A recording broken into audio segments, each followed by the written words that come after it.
જે લોકોની બર્થડે નથી તમારી જ જેની બર્થડે છે એ ના કરવાનું હોય. અરે ગીતા હજુ પાછો ઉઠે દે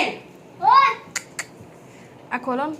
ના મેં લોકોનો આપજો પણ કેક કટિંગ અમે બોલું અત્યારે ના બે ખાલી જોવા આના વિડિયો ઉતારું છું યાર એટલે હમણાં ફૂલશે ને તો નહીં કટ થાય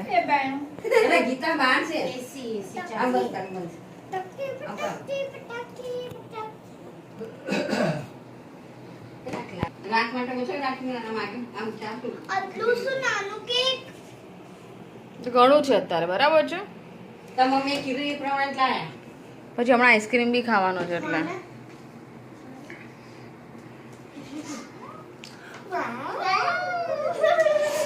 ગીતા ફઈની અને સ્વીટુ બેનની બર્થડે છે તો એ કેક કટિંગ કરશે ના તમે તમારી બર્થડે માં કરો છો હા, એટલે એક હાથ અંશુ પકડશે ને એક હાથ ગીતા પકડશે પછી અહીંયાથી તું કટ કરજે અહીંથી સીધું અને અંશુ કટ કરશે ઓકે ઓકે ના,